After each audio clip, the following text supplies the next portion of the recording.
that to me was, and I've seen the CrowdStrike product demoed a few times, but I think this was very helpful to me, and I think it was helpful to the small businesses as well. How about another round of applause for Stephen Colgero? And I want to acknowledge something. I mispronounced Stephen's name earlier. I said Stephen Colgero, and I've probably done that 5 times since I've known you, but he's been so polite not to correct me. Call me anything you want. Don't call me Lady Death. All righty, okay. Very good.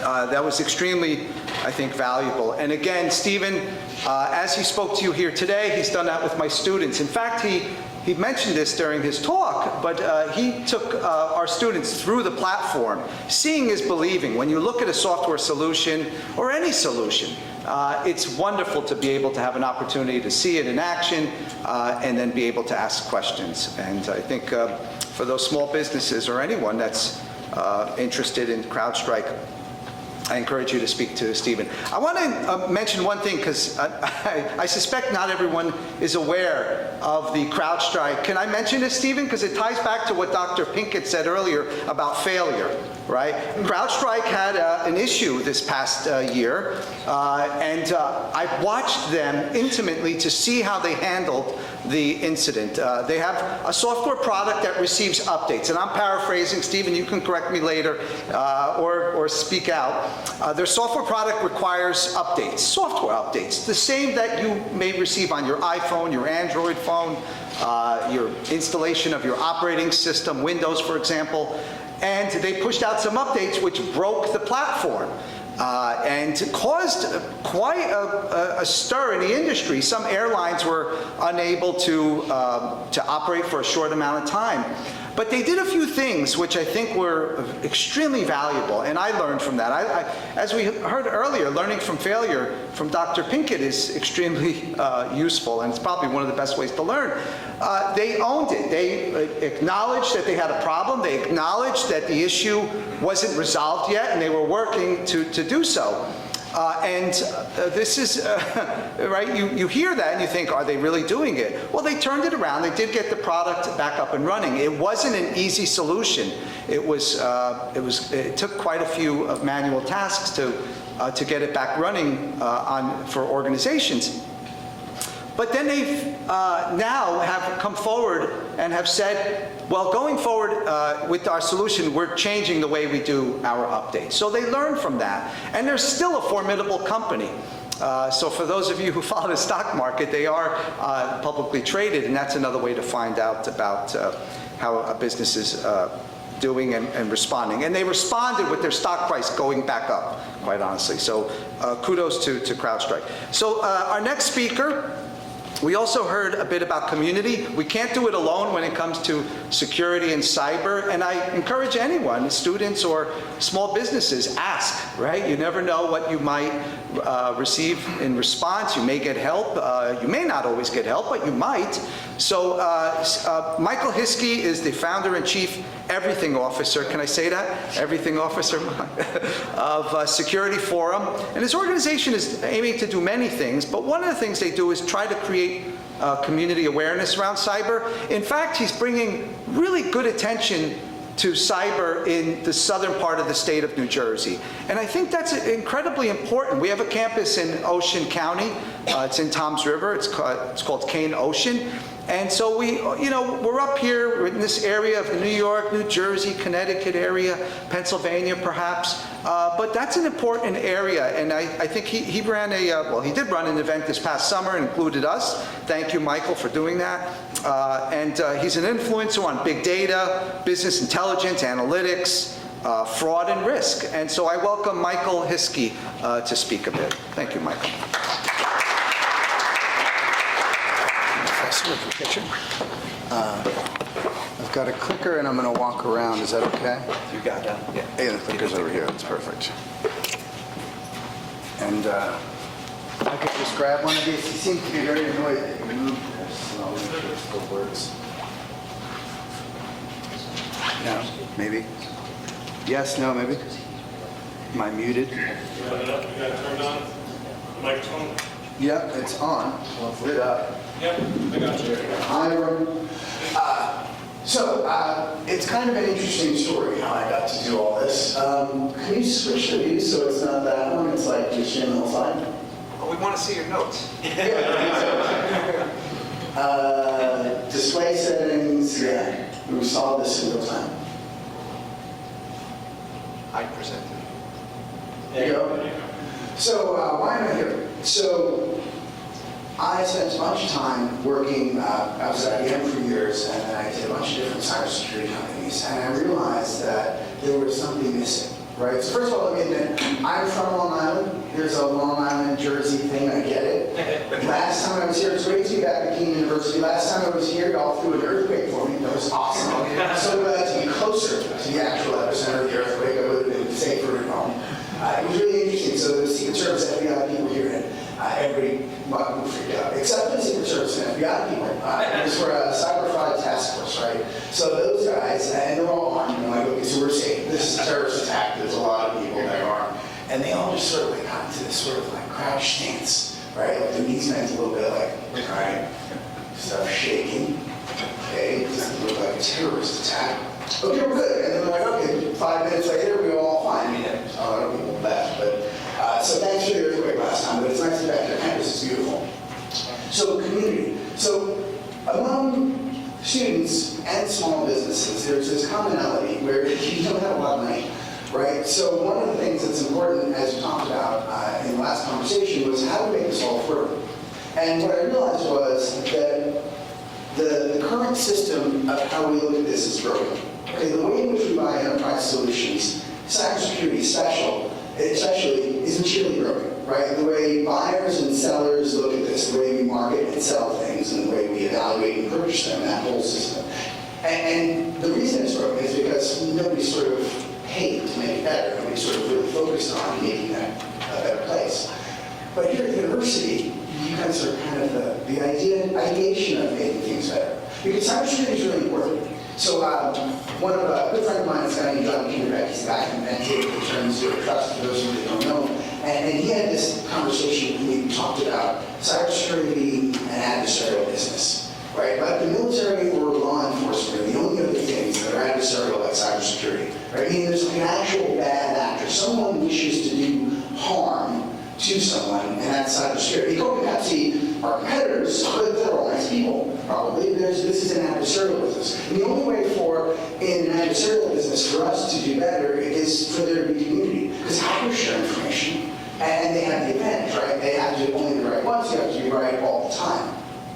So in this conversation around community, who's there to help all of us get better? And sharing best practices and communication and sort of knowing each other in conversations like this really is the sort of basis of all that. You know, it came to me in my years at IBM, the CIO for Citibank and JP Morgan, those guys hate each other, right? They wouldn't talk to each other. But the chief information security officers for both of those companies, they'll share information all day long. Like, here's some indicators, compromise I saw. What are you seeing? Oh, here's some attacks we saw. Oh, wait, here's some data. Yeah, here's some IP addresses where bad stuff is coming from. That sharing is really the basis of the community. So here's why the system is broken.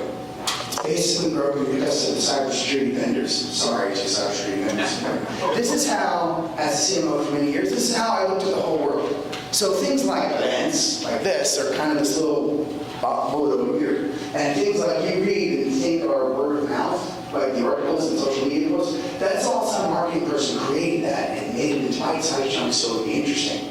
So digesting all of that information and thinking about the world as sort of a bunch of marketing aspects is kind of what broke that system, right? So the events in the world have kind of become a way for vendors to pay for a registration list, okay, so that they can spam you from tomorrow until the day you die. And I talked to a lot of CISOs. I talked to 50 or 60 of them at one point and sort of interviewed one at a time. And I said, why don't you go to sort of the RSAs and the Black Hats and those things anymore? And those are big conferences in the cybersecurity space for those who don't know.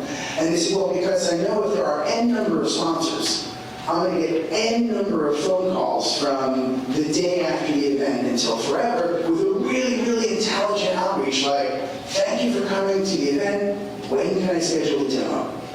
And obviously, as a CISO, you're sort of like, I'm really not interested in that. So how do we sort of circumvent all that? Well, there's all of these government agencies that we could help. So we heard from Chris Kay later today from the the Cybersecurity and Infrastructure Security Agency. I always think that's hilarious. They're very about security. Security appears twice in the name of that agency. And he's really smart. It'd be great to hear from him. They are there to help small businesses especially, but all of these agencies have cyber resources, right? And they all sort of have periodic meetups. We did one here with the Cyber Fraud Task Force, as I alluded to earlier. But as a business professional, certainly in small business, but in any business, you don't have time to go to all of those things, right? There's just too many of those updates. But they're here to help. They're from the government, and they're here to help. Now, there's also these associations. Now, the associations are really helpful. Professor Mierzwa is the president of the CSA Cloud Security Alliance in New Jersey chapter. There's also ISACA that's here today. ACAMS, which is in the fraud space, ISC2, ISSA, InfraGard, and we have at least one InfraGard member in the room. All of these associations are cheap and easy to be members of. InfraGard, not so much. You have to pass some hurdles, but the information that you get from them is amazing, and it's funded by our government, by our government dollars. So the agencies have information. The associations are nonprofits that are professionals and bring all that together. I encourage all of the students in the room. Most of these organizations have student memberships. Now, one of the key things that we kind of failed to think about in cybersecurity is how closely it relates between cybersecurity and fraud, right? So the people that are thinking about digital identity verification, know your customer, anti-money laundering, and cybersecurity people, they don't talk much, but they have a whole lot in common, right? Not just sort of big topics like third-party risk, but in the idea of mirroring your opponent, right? Thinking like a hacker.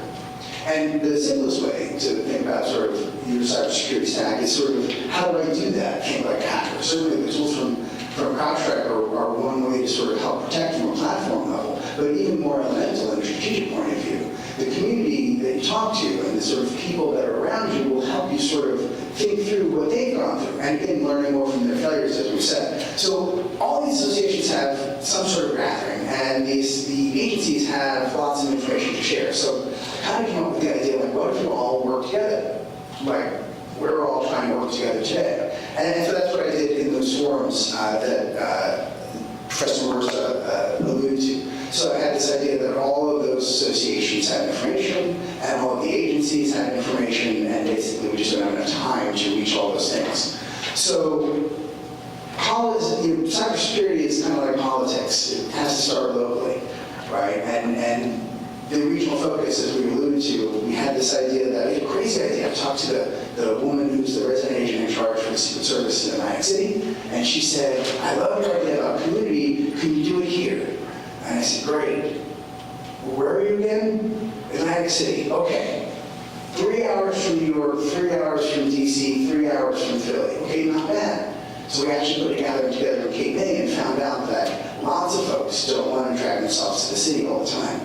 We also found out that anybody who's like Monmouth County and south in New Jersey, the people in North Jersey are like, oh yeah, you're going to go do a Cape May thing, because that's really far for us. And the people in Delaware get ignored, and there's lots of people in Pennsylvania that don't necessarily want to go all the way to Philly all the time, that'll come this way. But in addition to that, one of the things that sort of makes it a community is having trusted partners. Does anybody remember the Zagat guy? Little arm, yeah. So why is the Zagat guy better than Yelp? Think about it. Yelp is reviews. The Zagat guy's reviews. The Zagat guy was better, right? The reviews were great. Why were they great? Because the reviews came from wealthy foodies that went out to eat all the time. Yelp is like tourists from Indiana who think the Olive Garden is a wonderful Italian restaurant. So the idea of building a community, and it's not just about events, the answer means to end. The idea about building a community is how do we get like a Zagat guide for cybersecurity, freely available to members of the community. All the members of the community are vetted, including the solution providers, right? So we're only letting solution providers in that have a commitment to educate, to inform, and will agree to our rules, right? Which is You can't spam people. You're not getting anybody's contact information. Go and try and be interesting. And if you want to be put in touch with someone, ask nicely. And if you have a good reason, we can do that. Right? And that's sort of one of the tenets of any community, right? Because when you have a community, like a church or your family, you stick up for it, right? So if you can have solution providers that are members of your community, go give them some slack. You know, they can send an update in July that breaks your whole system and gives you a blue screen of death, and you'll still go back to them and say, no, they're really good people. We know that they do good stuff. And that's why building the community is important, and that's why it's so important in cybersecurity. And that's about trusted partners. The last thing is, has anybody, so who are the students in the room? Raise your hand, students. Okay, and thank you for not checking your phone yet. So, and who in the room is over 50 years old? Okay, so. That's not a fair question.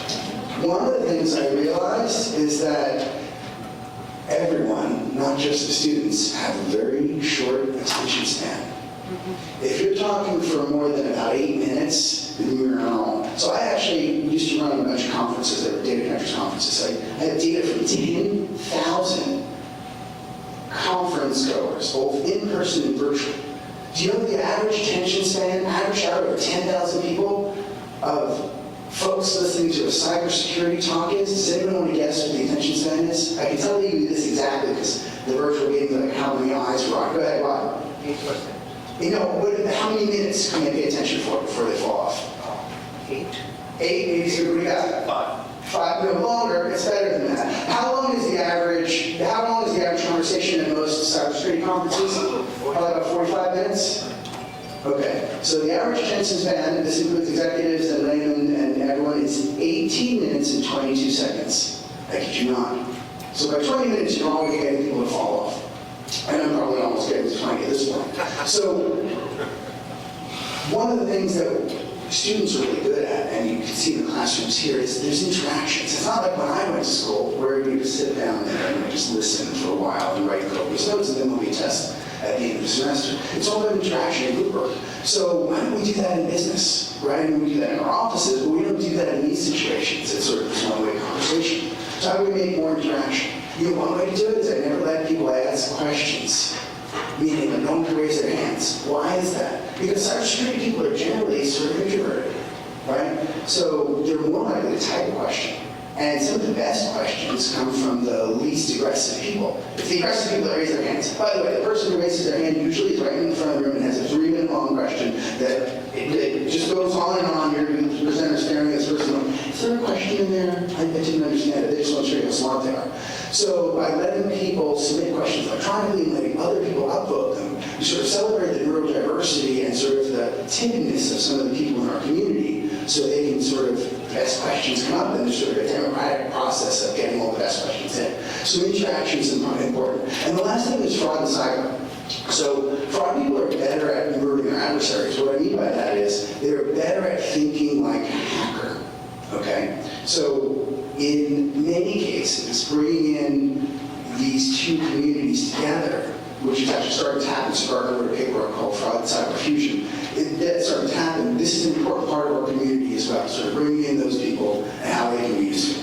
So community should be about education, networking, and mentoring. Among small businesses, I found that meeting with each other is great, and having some of the large company CISOs offer advice. So large company CISOs only want to talk to each other, right? It's very rare when you have someone that's a Fortune 50 CISO that even wants to have a meaningful conversation with a Fortune 1000 CISO. Sort of, I like you as a human being, but my problems are not your problems. But those people are also really great at mentoring and sharing. So I've tried to create in that community sort of this pyramid structure where those folks are able to give advice to the next level down, and the people sort of at the Fortune 1000 level are able to give advice to small businesses as well as students who want to try and make their way up. So to pull all that together, if you're not a member of one or many of those information security associations, I would recommend highly you check them out, join your favorite. Get to know your agency partners. You'll hear from CISA today, but FBI, Secret Service, Homeland Security, all that great stuff. They will help you do tabletop exercises, right? So what is the worst case scenario? What might happen? They have in-a-box solutions that CISA will talk about later. All of those things are great. Educate and hire entry-level people. I just work for a group called the CyberSecurity Gatebreakers Foundation, and that's about letting more people into cybersecurity. So I'm here to tell you that the cybersecurity skills shortage is a myth. Okay, that's like saying we have a general manager shortage in hotels. We actually don't have a general manager shortage. Anybody can be a general manager. They just need to be given a chance. Cybersecurity is an amazing learned response. Everything can be learned. One of the most interesting studies I saw is that SOC analyst, Security Operations Center analyst, like you got to look at the dashboard, right? So when TJ Maxx had that breach, there were 60,000 alerts that day. And if they caught 2 or 3 of them, they could have prevented their big breach that they had. This was from years ago. So do you know who's really, really good at being a SOC analyst that relates to students? Gamers. If you're a really good gamer, you will be really good Security Operations Center analyst. All of those skills are applicable. So for the students in the room, all of those associations have student memberships. I encourage you to check them out. And for the hiring people in the room, give people a chance. It's incredible when you see how many entry-level jobs say like, and you need to say SSP, which means you have to have 5 years of experience, but this is an entry-level job, so you kind of get a negative. And then finally, what we're doing today, knowledge sharing. And it goes without saying. So as Dr. Mierzwa alluded to, I'm in the United States Cybersecurity Fraud Farm. It's very much about bringing folks together. There'll be another one of those in Connecticut. This is all the associations inviting members, all the agencies providing insights. They basically are giving you stuff that you can't find online easily or can't find at all, and focused on immediately actionable intelligence. So every conversation is short, 15, 20 minutes, and every conversation is followed up by an interactive discussion, and everything in every conversation should be sort of focused on what am I going to do differently on Monday, as our earlier presenter alluded to. What am I going to do differently on Monday based on what I heard from you today? And then finally, we'll be in Atlantic City again in summer of 2025, and New York City with the Osaka folks from New York. We'll do kind of a big gathering that's sort of this forum, egalitarian sort of thing in March. Date to be determined. So that's it. That's the conversation I had. I encourage you all to sort of meet each other. Community is important. Thank you very much for your time. Thank you for the opportunity, and lovely to be on campus again.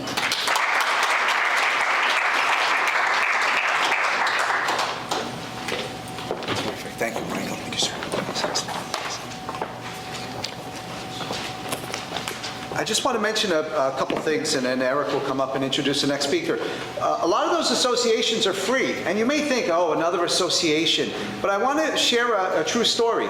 I belong to many of these associations, and I get threat alerts. These could be in the form of emails, or they could be text messages, or a particular app is used. Well, just a few weeks ago, what happened in Georgia and Florida? What was the big events in Florida and Georgia over the past couple of weeks? Hurricanes, right? And so, and you think, well, what does hurricane have to do with cyber? Oh my goodness, so much. Listen to this story. And this is where belonging to one of these communities helped a friend of mine. I received an alert, and this is after the first hurricane hit Florida, and there were power outages and substantial water damage. So lots of homes were destroyed. And I happened to be corresponding with a colleague of mine. She's at another university in Maryland.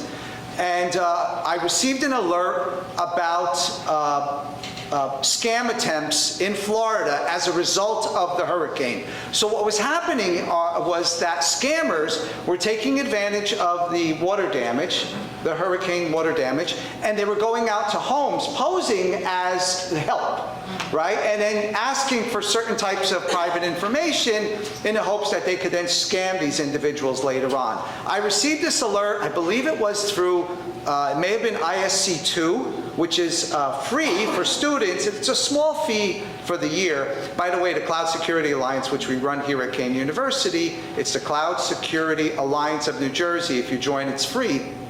I received this alert. I happened to be corresponding with my colleague in Maryland, and I shared this with her, and she said, oh my goodness, thank you. She had relatives in Florida, and she forwarded it to them. And lo and behold, within 2 days, she said a scammer approached her brother in Florida with attempting to scam him. So these alerts do, from time to time, really help. So for your small business, Yes, there's lots of information out there, but sometimes when it's pushed to you, it's even more valuable. So thank you, Michael. I appreciate that content piece. I'm going to now bring Eric back up to introduce our next So speaker. it took all my time. Oh, come on. It was a good story, right? It was. Ladies and gentlemen, thank you so much again for being here. I have an awesome presenter from Amazon Web Services coming up. He is an amazing dresser, and as we have here. Travis Goldbach from Amazon Web Services, CMMC leader, and he's going to talk to us today about CMMC. because that's the thing now, right? Everybody has to be CMMC secured if you're going to be a DOT contractor, correct? Decode the acronym. I can't believe I'm Thank the you. guy with the most hair on stage today.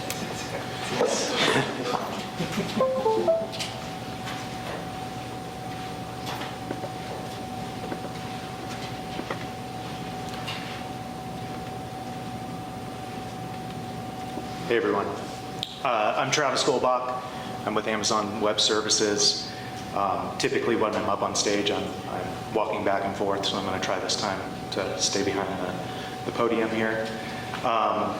Just as far as introductions go, I've been within cybersecurity sales and consulting for the last 15 years within managed security service providers. In my previous role before coming to AWS, I led aerospace defense cybersecurity sales at DXC Technology. During that time, I got to talk to a lot of the major prime contractors. This was right as CMMC was coming out. Those contractors wanted to understand more about what CMMC was, so me being me, it led me to go to the cyber accreditation body, going through the registered practitioner training to identify more about what this ultimate program was going to be and how it was going to be rolled out. Today I have quite a bit of slides that I'm going to roll through with you. First, I'm going to talk about why we're here and how we got to CMMC. Then I'm going to talk about CMMC, the program itself, the timeline, the rollout, different industry compliance strategies, and then AWS's CMMC strategy and the resources that are available. There's three things that I'd like you to get out of this. Number one is just understand the timelines for CMMC and when they're coming out. Number two, understand the resources that are out there to help you on your journey. And number three, if you have any questions from an AWS perspective, or if you want this slide deck or want to talk more about CMMC, just take down my contact information. I'm happy to share all this information with you and hop on a call. So how did we get here? Well, back in 2007, the United States government noticed that a lot of our intellectual property was getting stolen. A lot of that intellectual property was mainly focused on our fighter jets. We saw foreign adversaries that were actually taking that information and putting it within their fighter jets as well. So fast forward to 2017, the DoD implemented a contract clause that appeared in Defense Industrial Base contracts known as the DFARS, or the Defense Federal Acquisition Regulation Supplement, specific to 252.204.7012, well known as the DFARS 7012.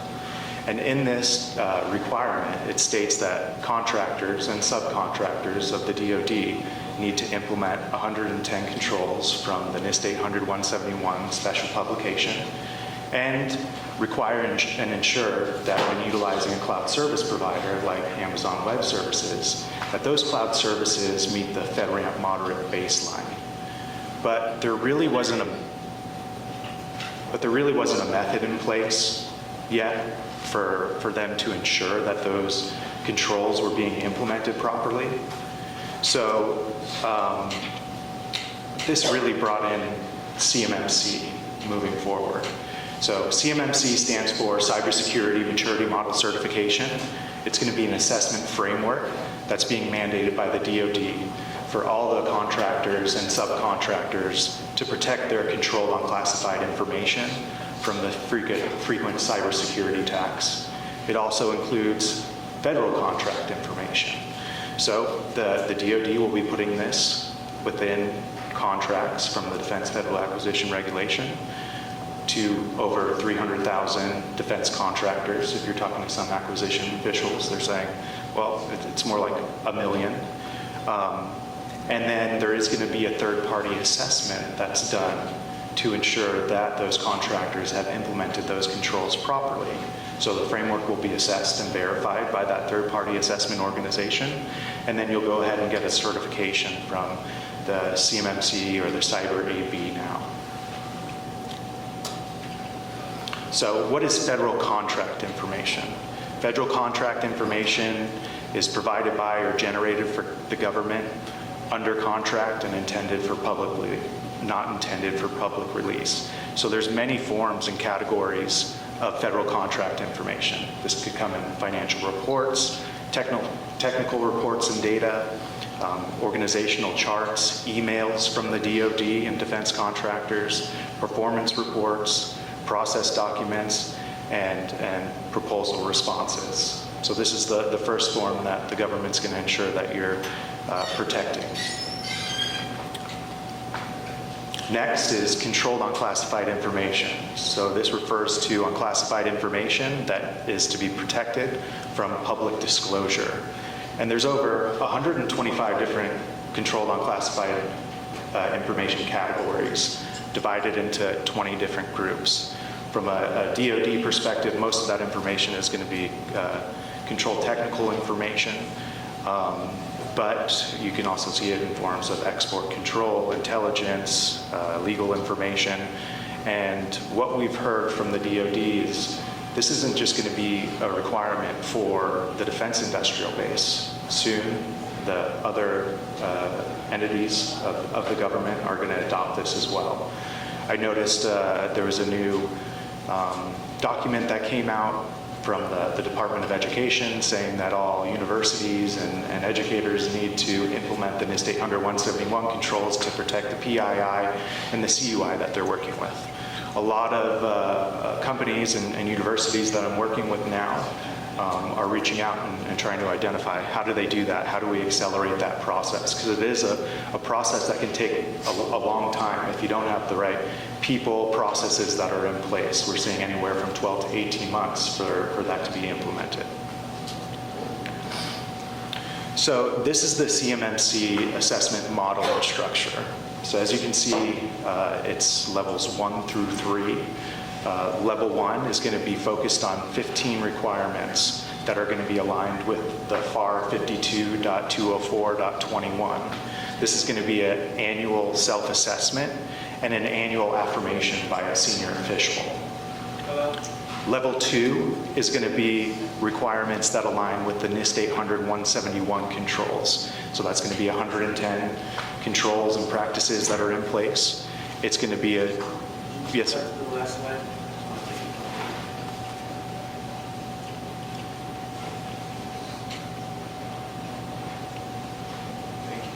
Of course. So level 2 will align with the NIST 800-171 controls. It will be a triannual third-party assessment and an annual affirmation by a senior official. Starting out, you'll see with the rollout, it's going to be more of a self-assessment with annual affirmation. They will include some third-party assessments, but not many. And then level 3 will be in addition to those 110 controls with an additional 24 controls from the NIST 800-172 requirements, which is enhancements to protect the cybersecurity and control unclassified information.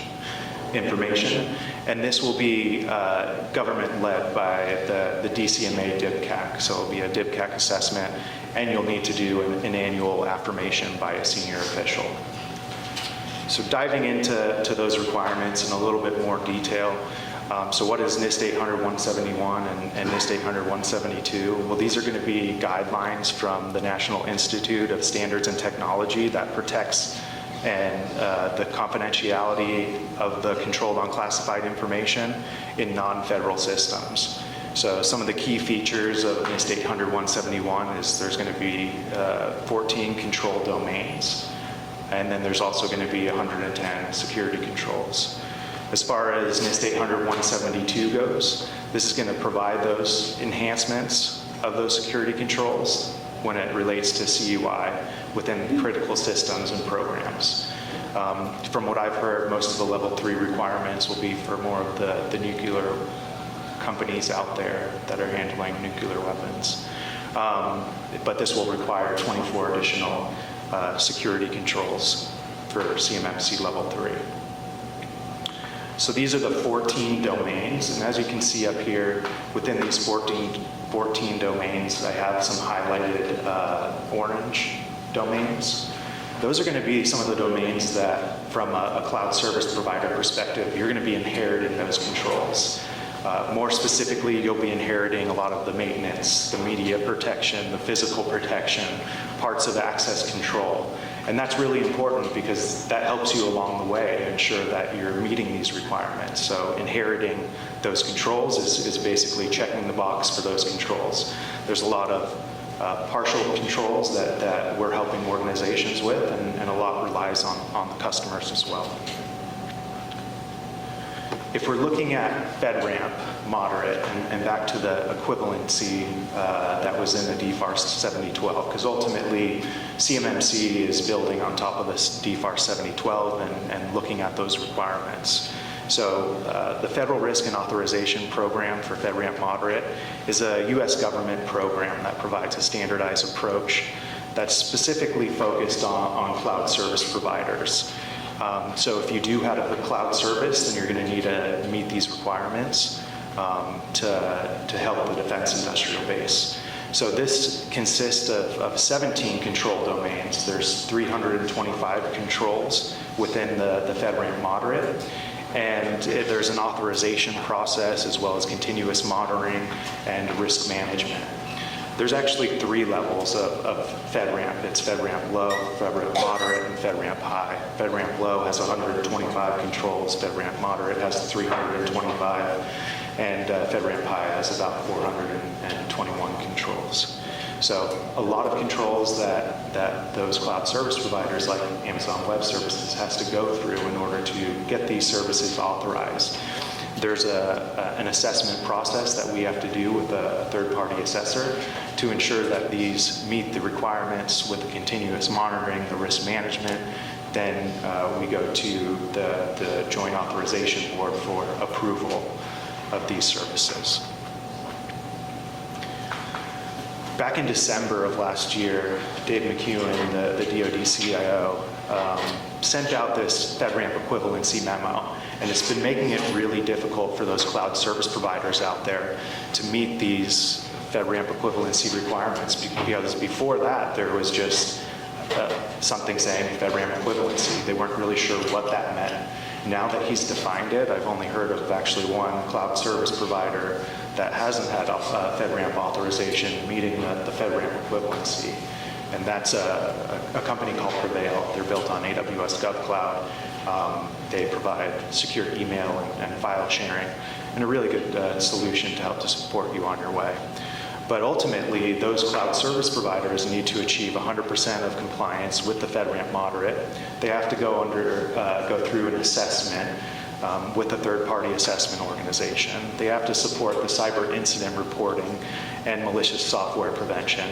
And then they have to provide you with a body of evidence. So as you're going through that CMMC assessment, you'd have to get a body of evidence from them that showcases their system security plan, their assessment plan, their security report, and then know that they've gone through a FedRAMP C3PAO without any plan of actions and milestones. So additionally, some additional requirements. Again, these are going to be the control domains from a FedRAMP Moderate perspective, and as you can see there, you're going to be inheriting a lot of those controls from AWS and cloud service providers when you're moving to the cloud. So that will ultimately help those organizations out there that are needing to meet the FedRAMP Moderate equivalency. Next, I'm going to take you through some of the documentation that's out there, and this will really make it helpful for you along your CMMC journey. The first document that's available, and I have links to this within my PowerPoint deck here, so I can go ahead and share that with everyone. Just let me know after this. The first one is the scoping guidance. So the scoping guidance is intended for organizations that are seeking assessment to help define what assets are in scope and what assets are out of scope. So there's asset categories that include CUI categories, security protection assets, contractor risk management assets, specialized assets, and out-of-scope assets. So then you can really start determining what assets do I have that need to be within my CMMC scope and boundary. And then it defines what are the requirements, what type of information do I have to share when I'm going through my assessment. Documents such as an asset inventory, or a system security plan, or a network diagram of CMMC and the assessment scope, as well as some additional information that might be requested by the third-party assessor. So all of this information is available at your fingertips to really understand what your scope and boundary is. The next document that's out there is the CMMC assessment guidance. And all of this guidance has actually been updated as of recently. This guidance is intended for assessors, organizations seeking assessment, security professionals, and individual companies in their CMMC efforts. This document can be used as part of your preparation for CMMC Level 1, Level 2, Level 3 for the self-assessment, as well as Level 1, 2, and 3 for the certification assessment. It dives into the methodology of CMMC.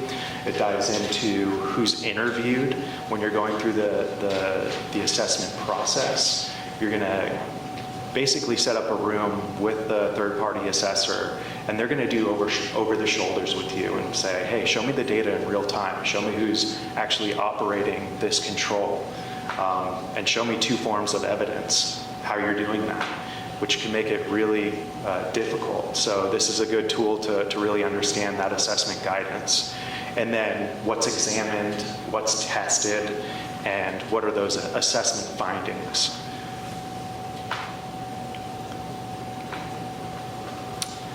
And here's another document that they have available as well. So this is going to be the NIST SP 800-171A and 172A.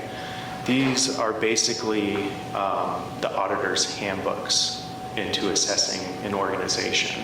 So it's really good for you to go through these before your assessment to understand how they will be assessing you.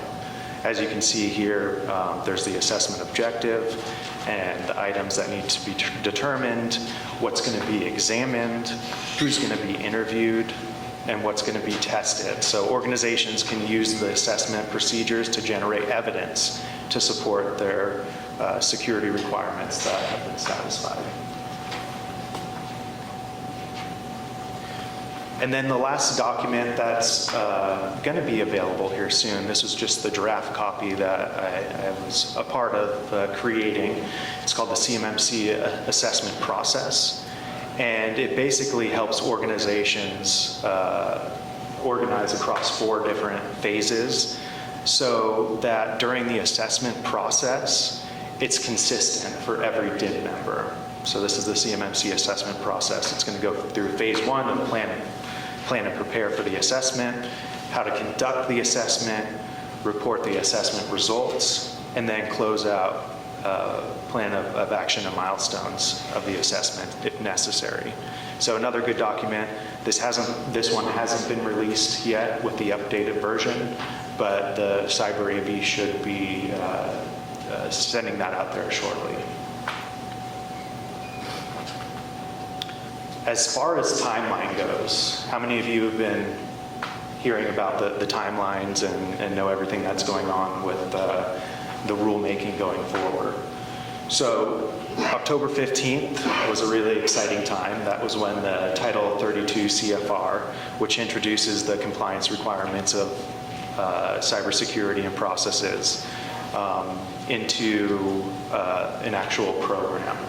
So this is great. By December 16th of this year, third-party assessment organizations can actually go out there and start assessing the defense industrial base. but it won't be in contracts just yet. That has to wait until the Title 48 rule, which will establish that contractual clause within the Defense Federal Acquisition Regulation. We're expecting that to become a rule. From what I've heard from the new acting CIO, Leslie Beavers, we should be seeing it within contracts by Q1 of this year. There's other organizations out there that think the rollout will be a little bit further down the line, which will be more like Q2, Q3. But it's going to be a phased rollout for CMMC and ensuring that the defense industrial base meets these requirements. Phase one, when the DFARS rule is in, it's going to be a self-assessment for levels 1 and levels 2 for all the DoD solicitations. There might be some out there that will also need a third-party assessment, but not until Q3 of 2026 we should see mainly all of the level 2 requirements needing an assessment done by a third-party assessor. And then fast forward to phase 4, every contract that the DoD is going to put out there that has CUI will have CMMC program requirements. I would say after that, we're going to see it go across the federal government. We've already seen it go from into other like the Department of Education, basically adopting the NIST 800-171. We've seen Canada adopting a similar version for all their defense contractors. So we think this can be really big across the entire federal government.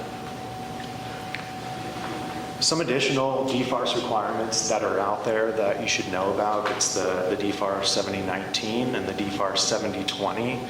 So these are clauses that are already in place. The DFARS 7019 says that you have to have an assessment done every 3 years.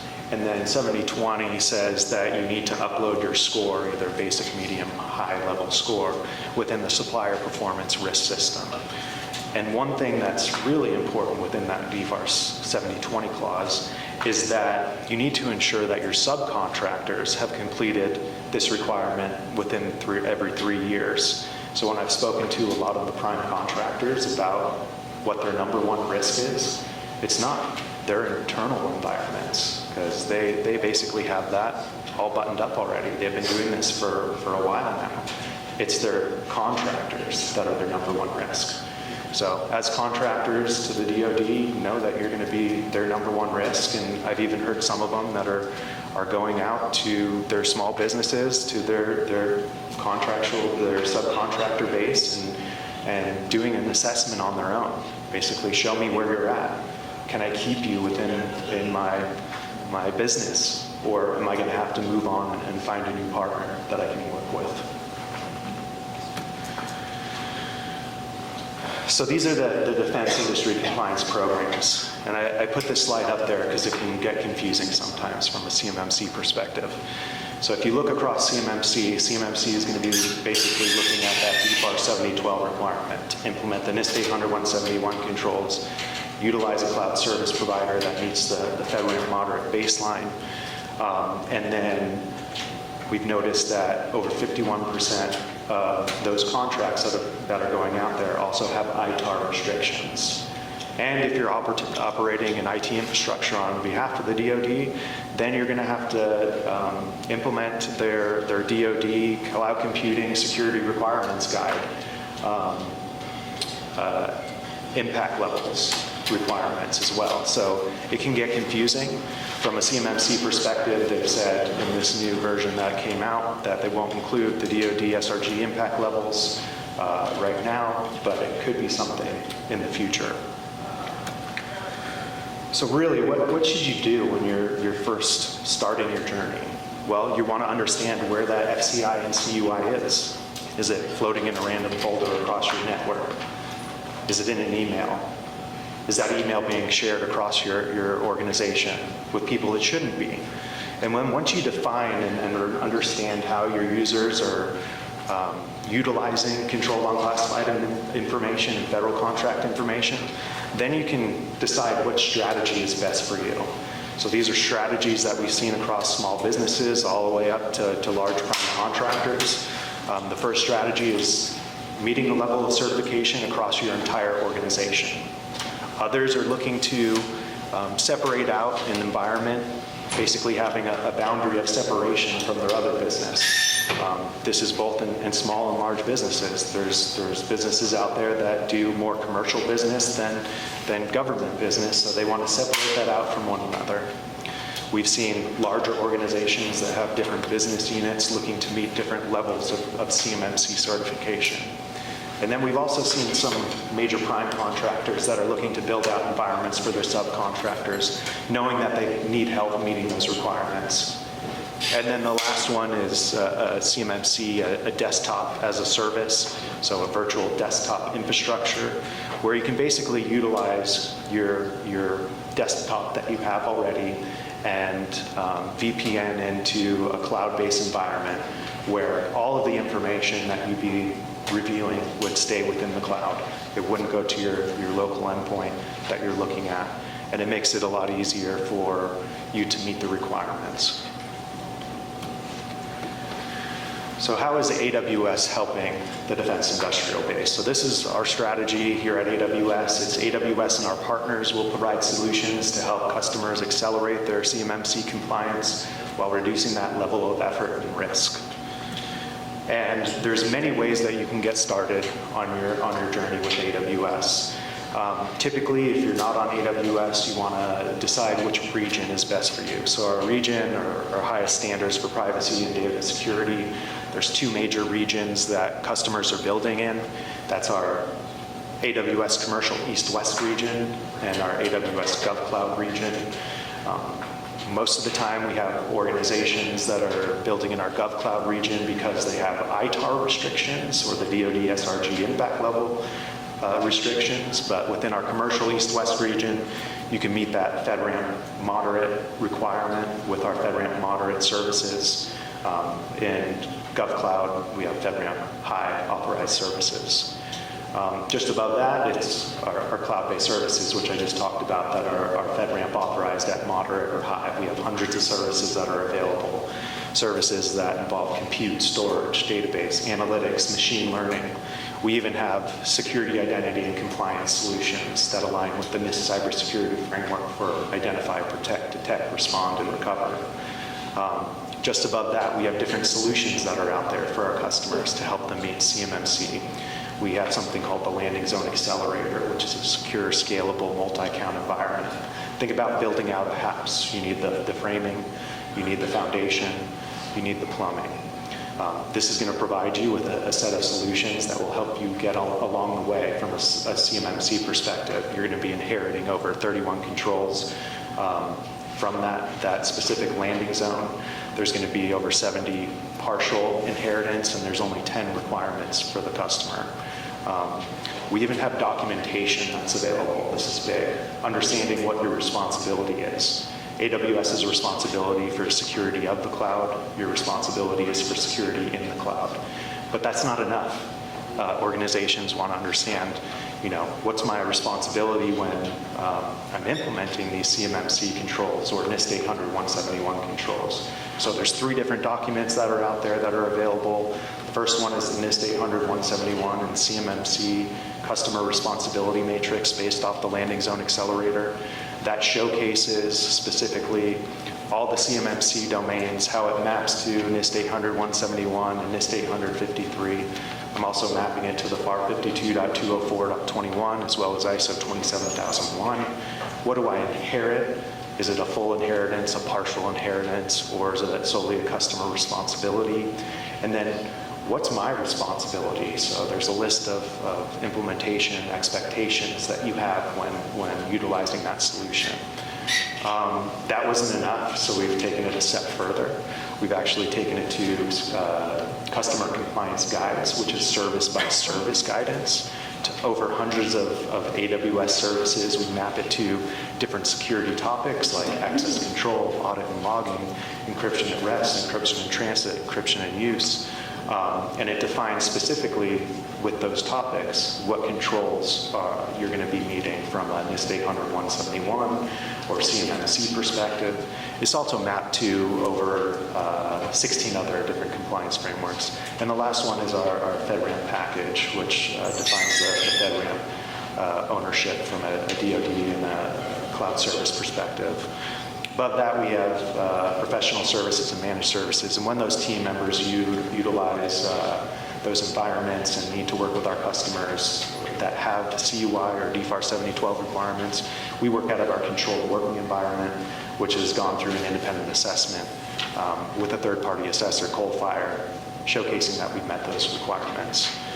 We have an extensive partner network which provides consulting as well as software solutions that are built on AWS, or some customers need a full environment to help them along their journey. The last two are AWS security training and certification. We have over 600 free digital training courses. We did a course last year called the Cloud Audit Academy for federal and DoD workloads. This is where we showcased how to utilize the AWS environment with our services, meeting the NIST 800-171 and CMMC and NIST 853 requirements. And lastly is just enablement programs, getting you to migrate onto AWS. I talked about a lot of documentation and resources that are out there. Again, I will send you this deck so you can just easily click to where those documents are. And I'll pause there with any questions. I have a question. Yeah. So we're a small business, and we thought, oh, we don't need cybersecurity. So, nobody's going to steal our information, which is not true. Yep. So, but is there a limit, like the size of a small business that can work, with you, or is it just an open forum for us to contact you at any given size, any given type of business? I mean, if somebody does that underwater basket weaving, you can help that. I can help that basket weaver. Yeah, all the time I have organizations reaching out to me. If it's one person, two person, 10 people, 100, 1,000, a million, I'll be speaking with them. Basically how we can help with their overall cybersecurity posture and CMMC support. So feel free to take my information down. I'd love to speak with everyone in this room separately. Any additional questions? Clear as mud? Great. I appreciate it, having me here. Thank you.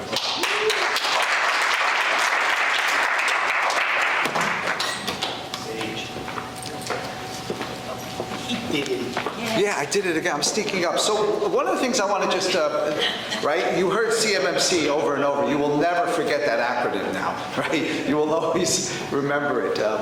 But for the small businesses, or even if those who are considering entrepreneurship into the defense industrial base, this is a large sector. These are small businesses or agencies, contractors, consultants that provide services to the defense industrial base sector. One of the critical 16 sectors of the United States, by the way, could be the U.S. military.